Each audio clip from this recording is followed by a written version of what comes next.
पोवाड्याची सुरुवात अण्णाभाऊ साठे यांनी शिवाजी महाराजांना स्मरून करण्याची जी पायंडा आहे ते अण्णाभाऊ साठे यांनी तो पायंडा काढून ठेवलेला आहे की जो पोवाडा गायला जातो कोणीही महापुरुषाचा तर त्या पोवाड्याची सुरुवात छत्रपती शिवाजी महाराजांना स्मरून करणे याचं ही प्रथा पायंडा महान पुरुषांनी सुरुवात केली होती. छत्रपती शिवाजी महाराज यांना महाराष्ट्रापासून तर रशियापर्यंत छत्रपती शिवाजी महाराजांचं चरित्र जर का कोणी पोहोचवलं असेल तर अण्णाभाऊ साठे छत्रपती शिवाजी महाराज हे फक्त महाराष्ट्रापुरतीच नव्हे तर हिंदुस्थानापुरतीच नव्हे तर जगापर्यंत त्यातल्या रशियामध्ये जाऊन अण्णाभाऊ साठे यांनी आपल्या पोवाड्याच्या माध्यमातून छत्रपती शिवाजी महाराजांचं चरित्र त्या पोवाड्याच्या माध्यमातून गायलेलं आहे.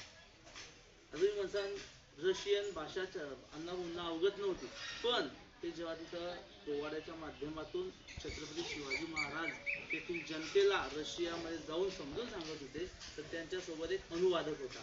ते जे काही बोलायचे तर त्यांचा जो एक समोरचा व्यक्ती होता तो त्यांचा ट्रान्सलेट म्हणजे अनुवाद त्यांच्या भाषेमध्ये तिथल्या जनतेला ते सांगत होते. तर रशियाचा जो अध्यक्ष आहे राष्ट्रप्रमुख स्टेजवर होते.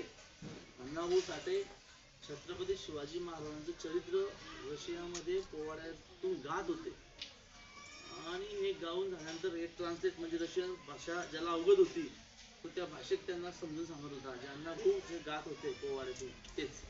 तर पोवाडा इतका जबरदस्त म्हणायचे ते तर पोवाड्याच्या माध्यमातून शिवाजी महाराज रशियापर्यंत पोहोचवलं. त्यावेळेस ह्या पोवाडा गाऊन झाल्यानंतर रशियाचा जो राष्ट्राध्यक्ष आहे रशियाचा राष्ट्राध्यक्ष जो आपला भारताचा राष्ट्राध्यक्ष राष्ट्रपती आहे तसं तिथला राष्ट्रप्रमुख जागेवरून उठून अण्णाभाऊ साठे यांना मिठी मारली आणि त्यांचा पोवाडा ऐकून झाल्यानंतर त्या रशियाच्या राष्ट्रप्रमुखाने छत्रपती शिवाजी महाराज की जय अशा घोषणा त्यांच्या भाषेमध्ये त्यांनी दिल्या.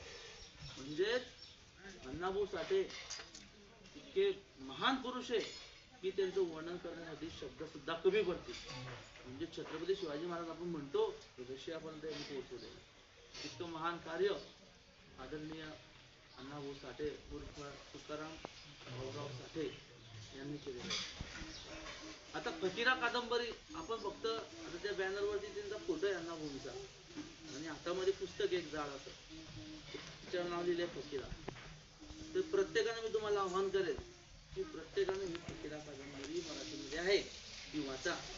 विदेशी लोक वाचताय म्हणजे त्यात काहीतरी खूप काही महत्वपूर्ण आहे.